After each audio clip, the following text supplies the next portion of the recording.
small gameplay videos, but this one's quite different, and I just feel like it's more exciting.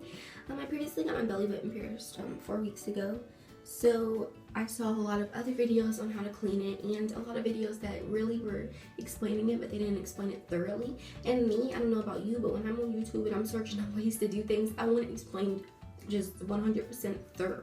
Like, I don't want half explaining. I don't have time for that. Like, I want to know how to do it step by step. So I'm gonna show you guys how I clean it. This basically is just for people who don't know where to find the sea salt spray at, or they don't want to pay like $12 or $15 for it. My shop that I got it done at, they didn't have it, so I had to go on YouTube and search up different ways to do it. And here's my piercer gave me like one of these. There's like this instruction thing with this. I mean, all piercers should give it to you. It just basically is what to do, what not to do, and how to clean it, but I don't follow this. But under the cleaning solutions, it actually shows you that you can do a sea salt saline solution, and it gives you the instructions of how to do it. So what you're gonna need to do this is you're gonna get like a measuring cup, 1 cup. You're gonna need 1 tablespoon like this. This size is proper. You're gonna need a spoon. You're gonna need a cup, the Morton Mediterranean sea salt. When buying this, you have to make sure that it says non-iodized, because if it has iodide in it, then it can irritate the piercing as well as cause an infection.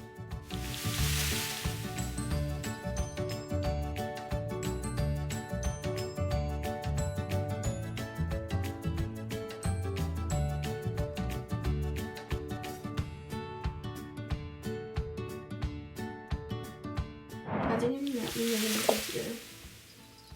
And you're going to pour the sea salt into this. And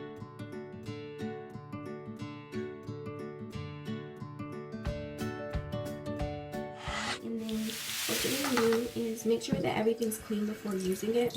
I've already sterilized half of this. And then make sure your cup's clean. Alright, now what I do is I fill this mild warm water mixed with a cold-ish. Don't make it too cold and don't make it too hot.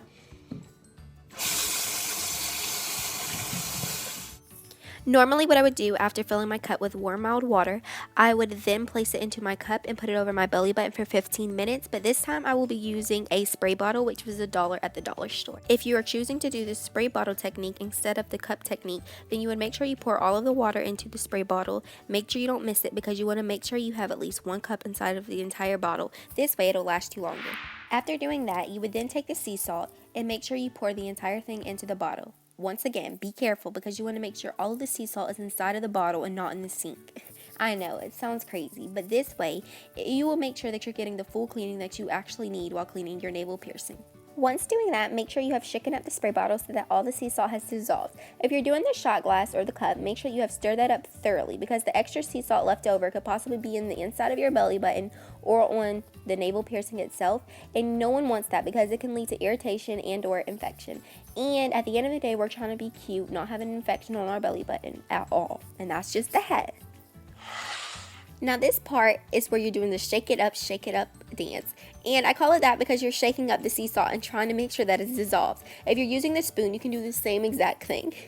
What I use normally to like clean around it is Q-tips. I got this box. I forgot where I got it from, but I just fill it up with new Q-tips every day. Now after that, what I normally do is I normally just roll my shirt up underneath my bra, or you can just wear a crop top. It's whatever you please. Then you're going to take the spray and you're going to spray it on your belly button. I normally do about 3 squirts. If you're using the cup, then once again you just lay down for 15 minutes with the cup on your belly button. So after spraying it on there, I take a Q-tip, I make sure I don't touch the end, and then you just simply clean it.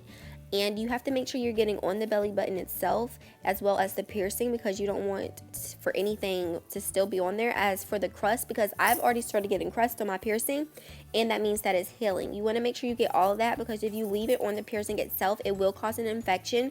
No matter what you do, if you leave the crust sitting on there for up to a couple of days, it will cause an infection. And you just want to make sure you get all through it or whatnot.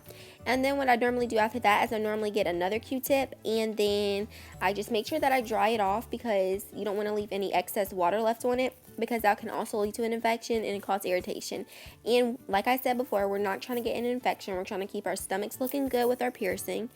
And basically that's normally what I do when doing the piercing. quickly. Now, if you're choosing to do the cup method, when putting the water inside of the cup with the sea salt, you simply just bend over, place the cup on your belly button, walk into your room or on the couch, lay down for 15 minutes with the cup on it. Make sure none of the water is leaking out of it.